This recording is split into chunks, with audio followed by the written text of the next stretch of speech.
Welcome to the Midnight Mind. If you're new to the channel, please consider subscribing, and while you're at it, hit that like button for me. I really would appreciate it. It's midnight, and you know what that means. It's time to step into the mind of Nietzsche. You've felt it before, that faint suspicion that the world around you is staged, rehearsed, and strangely hollow. You go through your routines, speak the expected lines, scroll through curated noise, yet something inside you senses a missing layer. Jean Baudrillard believed this feeling isn't paranoia, it's awareness. He argued that modern life doesn't just distort reality, it replaces it. Nietzsche would say this replacement works because people instinctively choose comforting illusions over raw truth, and you feel that choice pressing on you every day. When you watch The Matrix, you're not just watching fiction, you're watching a metaphor for your own perception. The film borrowed from Baudrillard because it articulated a painful observation. Society no longer imitates the real. It manufactures something easier to swallow. Nietzsche warned that a culture built on avoidance breeds individuals who forget how to confront anything difficult. Hyperreality thrives on that weakness. It offers a polished world where questions disappear and friction feels unnecessary, even as your instincts sense something is off. Baudrillard called this world hyperreality, where replicas become more compelling than their originals. Think about how often your experiences are delivered pre-filtered and pre-interpreted. You're handed images and narratives engineered to keep you compliant. Nietzsche saw this tendency as a symptom of a tired culture, one that chooses stories to pacify rather than awaken. Hyperreality rewards passivity. It gives you a world without sharp edges, without uncertainty, without the inconvenience of truth. But comfort has a price. It dissolves your connection to the authentic. You see it in the way your choices are guided. Algorithms anticipate you, shape you, and slowly override your intuition. You compare yourself to digital facades calibrated to trigger envy and desire. You react to symbols like labels, curated identities, rather than experience. Baudrillard believed this erosion flattens the mind. Nietzsche warned that a person who lives through symbols becomes hollow, because their inner life is no longer self-generated. They become spectators of themselves, mistaking edited reflections for genuine selfhood. In The Matrix, the prison is technological. In your world, the prison is psychological. Baudrillard argued that once simulation becomes normal, people stop questioning the forces that shape them. Nietzsche pushed this further. He believed the individual becomes afraid of examining those forces, because doing so requires strength and responsibility. It's easier to obey than to confront the truth of your own motives. The fear is what keeps you inside the simulation, repeating patterns someone else wrote. You've been trained to measure your worth through numbers and signals, metrics, engagement, productivity, reputation. These signals function like the glowing code of the Matrix, abstract, seductive, and disconnected from actual meaning. Baudrillard warned that once meaning becomes automated, the self dissolves. Nietzsche saw this as the triumph of the herd mindset, where people cling to external validation because they've lost the ability to create their own values. The will becomes numb, shaped by approval rather than authenticity. Look at how entertainment blends with news blends with advertising, and advertising blends with identity. Baudrillard saw this collapse of boundaries as the death of reality. When everything becomes a show, sincerity rots. What's left is performance. Nietzsche understood this decay. He wrote about societies that sink into decadence when they replace substance with spectacle. When exaggeration becomes normal, individuals forget how to speak honestly. The persona hardens into a shell, and once the mask feels safer than the self, hyperreality tightens its grip. Consider how often you're offered the illusion of choice. You scroll through menus designed to lead you toward predictable outcomes. You feel independent, yet every path was laid out in advance. Baudrillard recognized this engineered freedom as a core tactic of modern control. Nietzsche warned that people mistake convenience for liberation, even though convenience softens the will. When life becomes too easy, the inner muscles that create autonomy weaken. You stop initiating, you start drifting. and drifting is the perfect state for manipulation. The danger is subtle. The simulated world corrodes your instinct for truth. When every image is crafted and every message optimized, your intuition becomes cloudy. You begin doubting your own senses. Nietzsche believed this doubt is the beginning of nihilism, where the sense of reality collapses and nothing feels solid. Baudrillard described a cultural version of the same collapse. When truth becomes optional, individuals lose their footing. They move through life weightless, relying on external cues instead of inner conviction. You feel this weightlessness in quiet moments, when the screen dims, when the noise fades. You're confronted with an emptiness that simulation kept hidden. That emptiness isn't a flaw, it's the last remaining signal of your unmet need for authenticity. Nietzsche considered this discomfort a crucial turning point. It's the first spark of awakening. The moment you realize the world presented to you isn't built for your growth, it's built for your obedience. Baudrillard would say that spark is the first crack in the simulation. This is why hyperreality feels so heavy. You don't just watch it, you reinforce it. Every time you choose speed over depth, convenience over understanding, image over substance, the simulation strengthens. Nietzsche argued that a weakened will builds its own chains, one indulgence at a time. And once your inner direction dulls, external systems take over.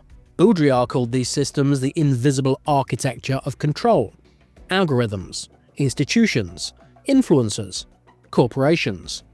They don't need force, they only need your passivity. Predictability makes you easy to manage. Despite all this, something in you refuses to be absorbed. You feel a hunger for the real, for thoughts that belong to you, desires untouched by manipulation, choices rooted in your own values. Nietzsche believed this hunger is the seed of self-overcoming. Baudrillard saw it as the first sign that the illusion is losing its grip. The mind that notices the simulation is already stepping outside it. The next step is reclaiming your perception, strengthening your will, and rebuilding your relationship with reality from the inside out. You've already felt the tension between the world that's presented to you and the world you suspect is still hiding underneath it. That tension is the doorway out of hyperreality. Baudrillard believed that once you sense the simulation, it begins to lose its authority. Nietzsche pushed this idea further. Awareness alone isn't enough. You must confront the parts of yourself that accepted the illusion in the first place. The escape isn't just external. It demands an internal reshaping, a willingness to question the comfort that keeps you compliant. The first step is noticing how simulation shapes your desires. You're bombarded with images of success, belonging, luxury, and identity that promise fulfillment, while quietly training you to want the same things as everyone else. Nietzsche warned that desires borrowed from the herd weaken the individual, because they strip you of the courage to create your own path. Baudrillard saw these desires as products, manufactured cravings that imitate meaning. Once you see that pattern, you begin reclaiming the ability to want something real.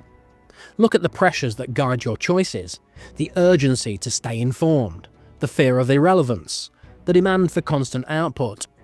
These pressures appear natural, yet they're engineered by the systems around you.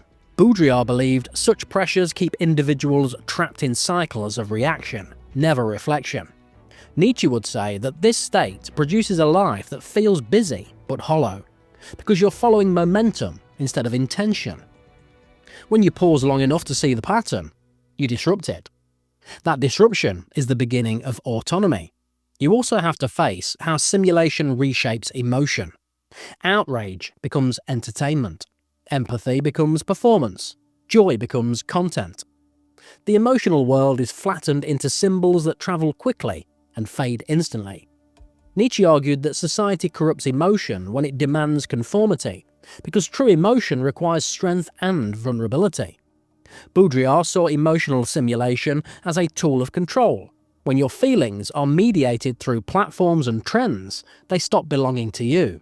Reclaiming them means stepping back from the performance and reconnecting with the raw, unprocessed sensations beneath it. One of the most damaging effects of hyperreality is the erosion of silence. Every empty moment is filled with distraction, feeds, alerts, voices, noise. Baudrillard believed this saturation prevents questions that threaten the illusion. Nietzsche saw silence as indispensable for the development of a powerful mind. Without it, your thoughts never deepen, your instincts never sharpen, your values never form. When you choose silence intentionally, you're no longer feeding the simulation. You're building the internal strength that it depends on you not having. The next challenge is confronting the masks you wear. Baudrillard argued that modern life turns identity into a collection of signals, each tied to an image rather than a truth. Nietzsche warned that the most dangerous mask is the one you forget you're wearing. Simulation encourages you to curate yourself instead of understanding yourself. It rewards appearance over depth. Breaking that pattern requires asking hard questions. Which parts of you are expressions of your real nature, and which parts are built to fit expectations? This is where the excavation begins. You might feel resistance as you dig into this, because the simulated world offers more comfort than authenticity does. Authenticity asks you to abandon excuses, confront your motives, and accept responsibility for your choices. Nietzsche believed this confrontation separates the strong from the weak. The strong move towards self-creation.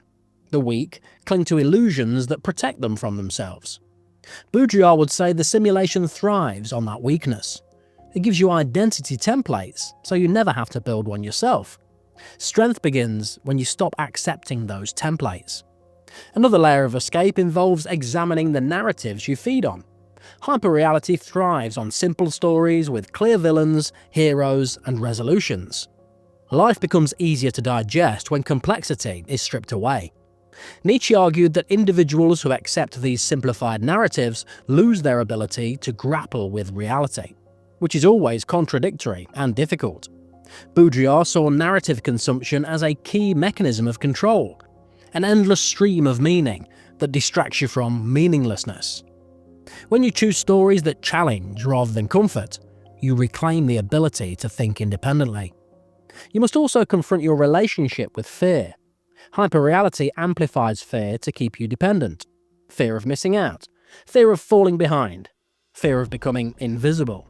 Nietzsche believed fear is the primary force that keeps individuals from realizing their potential. Baudrillard saw fear as the glue of simulation, because frightened people cling to familiar illusions. Escaping requires facing the fear of uncertainty, the fear of living without the pre-packaged answers simulation provides. That fear is real, but it's the exact threshold where self-mastery starts. Once you begin stripping away illusions, you'll experience disorientation. Baudrillard called this the vertigo of the real, a sudden exposure to the unfiltered world that feels overwhelming. Nietzsche insisted that this vertigo is necessary. You must stand in the chaos long enough for your own values to emerge. This is where many turn back, preferring the comfort of simulation. But if you stay with the discomfort, something powerful takes shape. A self that isn't dependent on external symbols or narratives. A self that stands on its own will. As you build this inner structure, you'll notice how differently you engage with the world. You'll see the mechanisms behind manipulation, the emptiness behind spectacle, the strategies behind influence. You'll stop reacting automatically and start choosing deliberately. Nietzsche called this the birth of the sovereign individual. You're no longer a passive consumer of symbols. You become someone who sees through them, someone who no longer confuses representation with truth. But this shift doesn't isolate you, it clarifies you. When you stop relying on simulation for identity, you stop needing validation from people who are still trapped in it.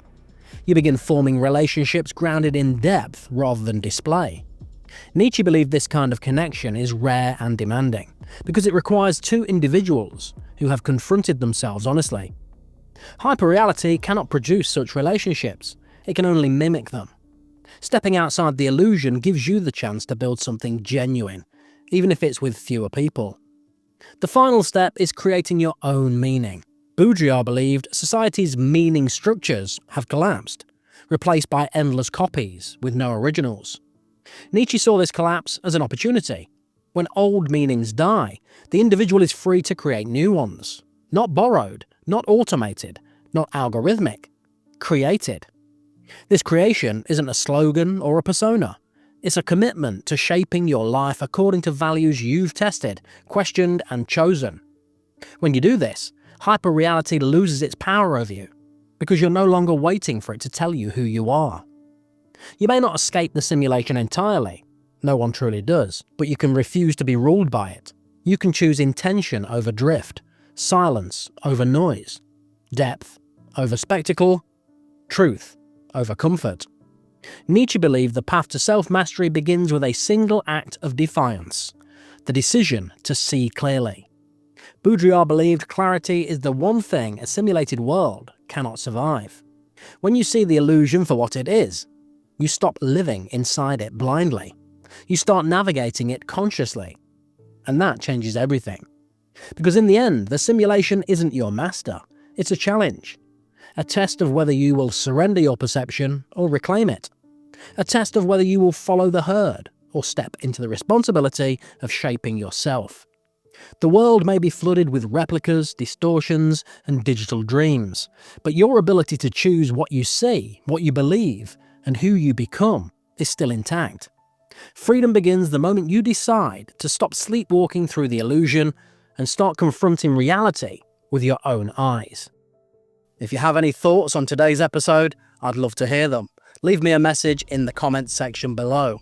If you've enjoyed this video, please hit the like button for me and consider subscribing to the channel if you haven't already, and I'll see you guys next time.